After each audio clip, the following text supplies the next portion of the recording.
What'd he say? He's like, oh, there's fires. We have to turn around. I was like, are you freaking kidding me?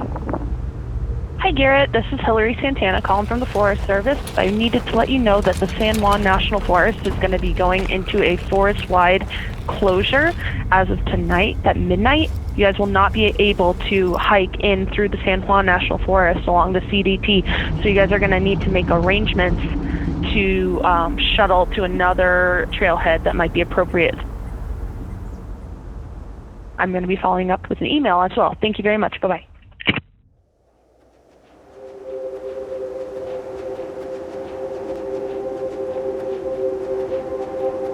That's the divide. It's wild, and it's unpredictable, and it's healing, and it's special. And when you're out here, it doesn't even matter if you're on it for 100 steps or you're on it for 100 miles or 1,000 miles.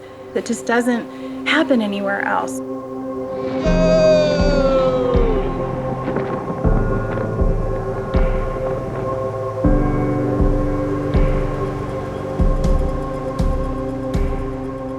The Continental Divide is this geographic feature. Like, it's a part of the North American continent. Unlike other trails, you have this geographical feature that defines the landscape. The reverence to that is just that it is our watershed. It's our major watershed between the Atlantic and Pacific Oceans. You're physically walking where the water begins.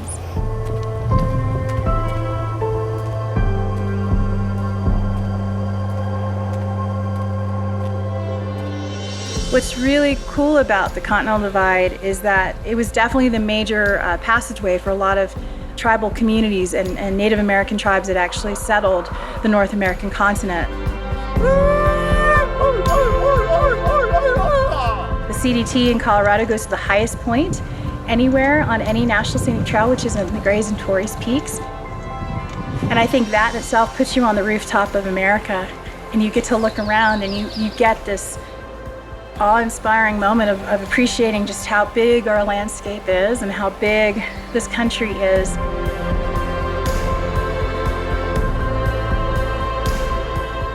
Some people talk about it as a divide, and we talk about it where everybody meets and where we all come together.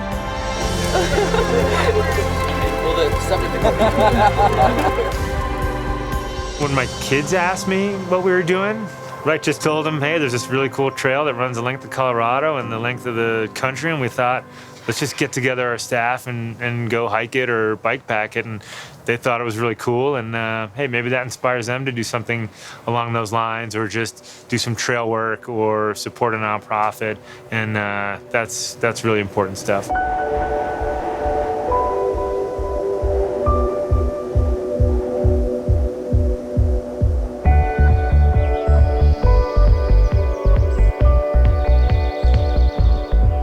So we get really passionate about things at Big Agnes and Honey Stinger. We just kind of got in pretty deep with the Continental Divide Trail Coalition. We decided to do the adoption of the trail, and then we decided to do the bigger whole border to backyard route, and we just went all in on the whole thing, and just got us inspired to take on the whole project. It's the backbone of the nation, you know? So it's cool. It's like the high point the whole way from Mexico to Canada. And it goes right through our backyard, so it's really fun to have our whole crew be involved and, you know, kind of doing the relay. So many different mixed groups that people that haven't met each other, and they come back and they're like best friends, you know? It's pretty cool.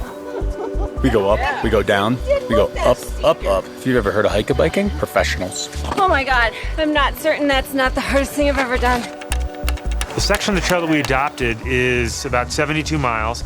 It covers the longest paved road section of the entire CDT, really the highest priority section for the Continental Divide Trail Coalition to get onto dirt, whether that's road, single track, two track, whatever. They want to get that 14-mile section off of pavement. And then the rest is really fun, single track, some double track, and goes from about Rabbit Ears Pass all the way to the Wyoming border.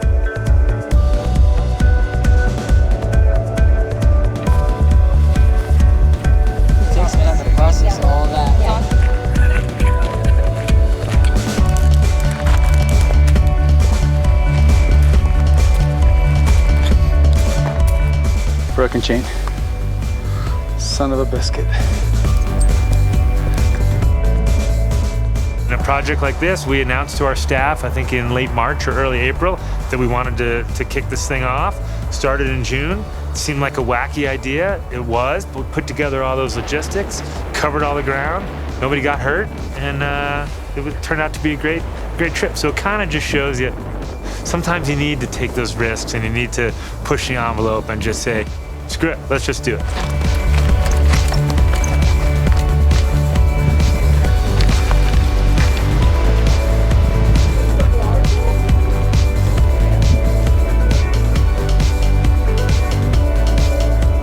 Mexico border. Why in my mind? I was like picturing the Sahara with like tumbleweeds, and I just thought it was gonna be just this like desolate place. And it was this mountainous, like lush, forested pass. It was really surprising.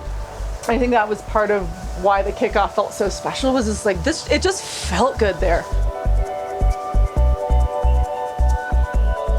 So we made it to the border. We're here, Wyoming, Colorado border. It's been a long ride. It had a finish line, you know, and like crossing it felt like a major accomplishment. And I think all of us that were up there, you know, I think we all felt it like it was a really like jubilant time. And I have no doubt that this whole effort has given our entire staff a different appreciation, not just for the Continental Divide Trail or for National Scenic Trails, but for public lands in general, and how important it is to keep that access open, to be mindful about any kind of extractive, industry use and how that's going to impact trail use and access for generations to come. Important stuff, and I think it was huge just for that. I mean, we had a great time, but really it was a pretty serious endeavor in the end.